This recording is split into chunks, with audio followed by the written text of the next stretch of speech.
नमस्कार जय जगन्नाथ दर्शक बंधु एवं आंचलिक पाणीपाग विज्ञान केन्द्र सूचना अनुसार आगामी 48 घंटा मध्य यही सब स्थान में प्रबल वर्षा सह पवन आईएमडी जारी कला अलर्ट। संपूर्ण खबर जानापी भिडियो गोटे लाइक कर चैनल टी सब्सक्राइब कर दिंतु और नोटिफिकेशन टी ऑल कर रखुँ। यही गुरुत्वपूर्ण वीडियो सर्वप्रथमे जानीपारे ता सहित भिडियो शेष पर्यटन देखु और आपड़ न्यूज कौ जिले देखुं आमको तले कमेंट मध्यम जनातु।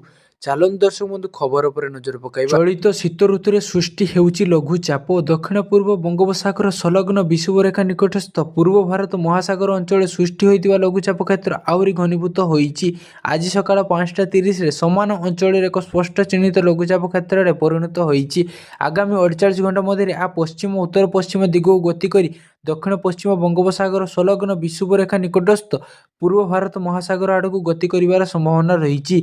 यार प्रभाव में ओडिशा समेत अनेक दक्षिण भारतर एकाधिक राज्य प्रबल अति प्रबल वर्षा होगा नहीं पाणीपाग विभाग अलर्ट जारी करिछि। एबे देशर पाग परिवर्तन होइछि। एपरि परिस्थिति में नूतन वर्ष पर भारत पाणीपाग विभाग आईएमडी आगामी 47 रु 72 घंटा अनेक राज्य प्रबल वर्षा सतर्कता जारी करिछि।